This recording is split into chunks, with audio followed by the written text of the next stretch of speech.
Vamos iniciar a live do atraso. Comendo pipoquinha, ó.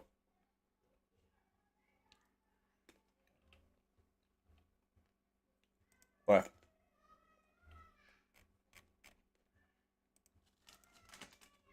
Todos nós já ouvimos falar de Machiavelli, aquele mestre manipulador, aquele artesão da astúcia, aquele doutor da mentira cujos tratados com um príncipe para ensiná-lo a agarrar e manter o poder com eficiência implacável em um mundo perigoso foram estudados por gerações? Mas você sabia que existe um observador da natureza humana muito mais astuto do que Machiavelli, cujo nome poucas pessoas sequer conhecem? E, no entanto, sua sabedoria supera a de Machiavelli em amplitude e profundidade. Em vez de ser como Machiavelli, gastando páginas falando sobre política de Estado ou problemas que ninguém hoje enfrentaria, nem mesmo em princípio, como o que fazer ao capturar uma cidade, ou gastando resmas falando sobre a história das bolsas. Este escritor, este observador nos fala em máximas, comandos práticos, viáveis, diretos e contundentes que nos ajudam a navegar nas constantes guerras psicológicas que enfrentamos todos os dias em nossa vida. Portanto, se você está procurando um manual para ajudá-lo a saber o que fazer nas interações multifacetadas pelas quais passamos, seja no trabalho, na família, na escola, em grupos de amigos ou apenas conhecendo estranhos, se você quer saber a mecânica invisível do motivo pelo qual algumas pessoas são sempre convidadas, sempre chamadas, sempre procuradas. Se você quer saber por que algumas pessoas são confidentes brilhantes, por que as pessoas param para ouvi-las e levam a sério o que elas têm a dizer em vez de descartá-las, então você vai querer parar de ler Machiavelli e ler Baltazar Gracian. Baltazar Gracian. Eu não lembro que eu deixei esse vídeo aqui. Esta é a arte da sabedoria mundana escrita pelo padre espanhol Baltazar Gracian em 1647 na Espanha. Agora você pode se perguntar o que um padre sabe sobre poder e sobre estabelecer sua reputação e manter o favor em uma batalha complicada e psicológica de inteligência. Bem, ele não era apenas um padre. Ele era um padre jesuíta. O sacerdócio jesuíta no século XVII era o saz intelectual da época. Eles estudavam grego, estudavam latim, eles estudavam teologia, estudavam filosofia, estudavam política. Por toda a Europa, naquela época, era possível encontrar padres jesuítas inseridos na máquina do Estado. Seja nas cortes reais ou como conselheiros de pessoas muito importantes e poderosas, seja no parlamento ou em questões judiciárias e administrativas. Esses homens iam além de apenas criar piedade, mas também se tornavam sábios para moldar o estado em que estavam. Não pense que Gracian estava enclausurado em algum lugar rezando. Ele viveu na Era de Ouro espanhola. A Espanha era a maior potência da Europa. Era uma época de decadência magnífica. Superficialmente, a corte espanhola era só glamour, império e ouro sul-americano. Mas, por baixo, havia um poço de víboras de espiões, arrivistas sociais, bajuladores, famílias rivais e intrigas. Baltazar Gracian era um capelão nessa zona de guerra. Diariamente, semanalmente, ele via os bons ou os ingênuos serem mastigados e cuspidos porque jogavam de acordo com regras honrosas, esperando que o mundo jogasse de acordo com as mesmas regras. Mas não era o caso. E assim Gracian escreve um livro sábio e mundano. Um livro que não ensina como ser bom. A Bíblia faz isso. Ela ensina como não ser estúpido. E os insights psicológicos que ele faz para guiar as decisões das pessoas para fazê-las firmemente dentro de si mesmas para entender como as pessoas operam, como tudo pode ser uma máscara, as pessoas fingindo e escondendo seus verdadeiros motivos. Essas coisas não mudaram na humanidade em todos os tempos e ainda estão conosco hoje. É isso que torna sua obra tão poderosa. A primeira coisa que chama a atenção sobre este livro quando você o abre é o quão denso ele é. Agora, não se preocupe com isso. Não é uma densidade de jargões pesados, frases complicadas, parágrafos sinuosos que se estendem por páginas e páginas, um monte de jargões. Não é assim. É um conteúdo pesado. É uma pérola de sabedoria atrás da outra, depois de insights após insights, que continuam te impressionando. Ao contrário de muitos tratados, incluindo Machiavellis, que é, a propósito, muito brilhante e muito rico, um tratado lhe dará informações básicas. Ela desenvolverá o pensamento de forma bastante abrangente. Pode lhe dar detalhes históricos. Pode lhe dar estratégias e táticas militares. Mas Gracian fala diretamente com você por meio de máximas.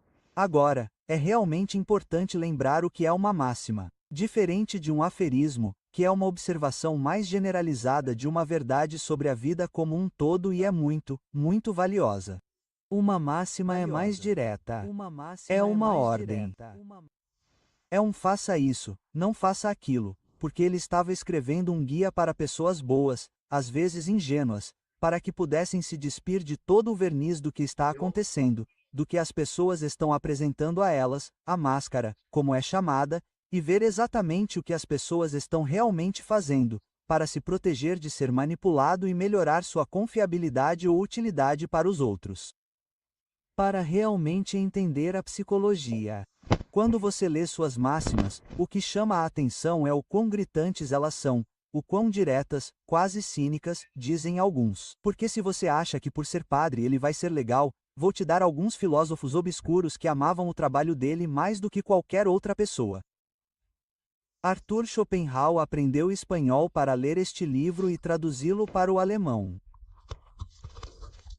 A natureza disse que, na experiência da vida, Gracian demonstra uma sabedoria e clarividência incomparáveis. Isso é realmente uma grande aclamação. A razão pela qual ele estava tão certo com seus comentários era que ele era o mestre da forma chamada conceptimo. O objetivo do conceptimo é reunir a quantidade máxima de significado na quantidade mínima de palavras. É uma alta destilação de informação. Eu queria muito saber fazer isso. No período Barak, essa era a flexibilidade máxima. Era uma prova de competência. Se você precisasse de 3 páginas para explicar um conceito, você era considerado desleixado. Se você conseguisse fazê-lo em uma frase, você era um mestre absoluto. E é por isso que Nero o admirava tanto. O próprio Ner disse que era sua ambição escrever em apenas 10 páginas o que outros levariam um livro inteiro para escrever. É por isso que Nero o amava. Ele não desperdiçou seu tempo descrevendo a fortaleza. Ele simplesmente lhe deu as armas e disse: faça isso. Então, o que eu quero fazer agora é compartilhar com vocês algumas de suas máximas para que vocês tenham uma ideia do quão poderoso esse trabalho é.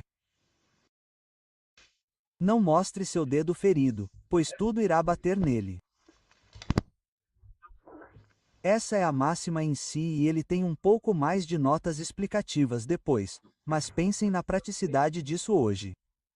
Vivemos em uma época de quase um culto à vulnerabilidade em alguns aspectos, ou seja, quanto mais você demonstra seus sentimentos, mais vulnerável você se apresenta, de alguma forma, mais respeitado e bem tratado você será. Gracian está dizendo que isso não é verdade, principalmente em ambientes de alto risco. Ele está dizendo que um dedo ferido, se não estiver enfaixado, tende a se prender em tudo e machucar você. Da mesma forma, onde você mostra o que mais o machuca é onde as pessoas mal intencionadas irão mirar e até mesmo as pessoas desajeitadas irão esbarrar. Então, em termos práticos, pense assim.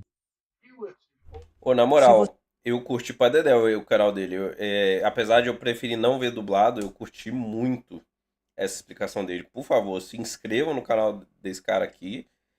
Até agora eu curti e deu gostei, velho. você Pô, estivesse sempre reclamando de quão mal você é está, uma as introduçãozinha. pessoas pensariam que você está mal, talvez eventualmente infeliz e doente. Se você fala sobre o quão cansado você está o tempo todo, as pessoas começarão a pensar em você como fraco. Se você reclama do seu chefe e das coisas difíceis no trabalho o tempo todo em sua conversa, as pessoas pensarão em você como uma pessoa facilmente irritável.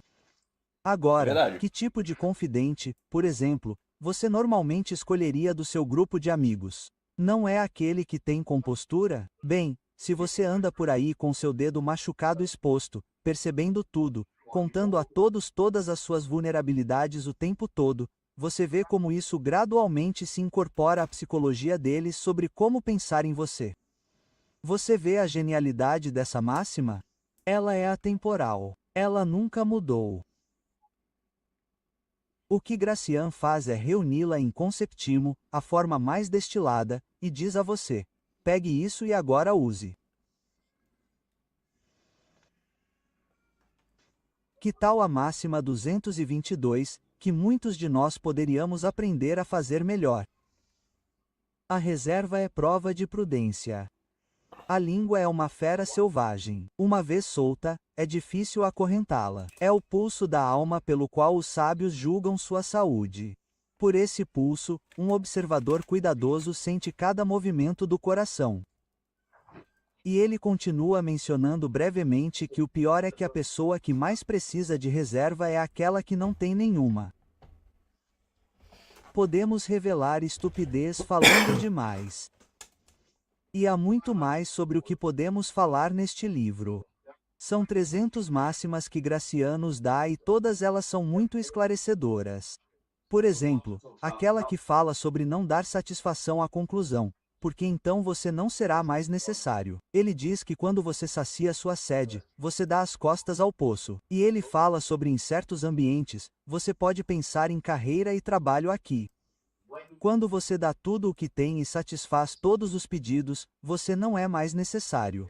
E ele sabe que outras pessoas pensam assim. Agora, você pode estar preocupado que isso seja cínico, que seja pura manipulação. Bem, parece que sim, devido à forma direta como é expresso. Lembre-se, ele está capturando a essência disso. Mas Gracian sabe que somos seres humanos. Ele não está dizendo que temos que aplicar tudo isso de forma cínica em todos os ambientes. Ele escreveu o livro para pessoas boas, pessoas ingênuas, para que elas não fossem estúpidas. Para que não se aproveitassem delas, para que pudessem realmente ser inteligentes e enxergar além da superfície e, principalmente, para que pudessem ver dentro de si mesmas como elas realmente parecem para as outras pessoas. Porque o mundo, ele sabia, é cheio de armadilhas, ciúmes, invejas e conflitos. E saber como lidar com eles só traz benefícios. Se você quiser adquirir o livro, A Arte da Sabedoria Mundana, de Gracian, sinta-se à vontade para usar meu link da Amazon abaixo na descrição, Curti. onde,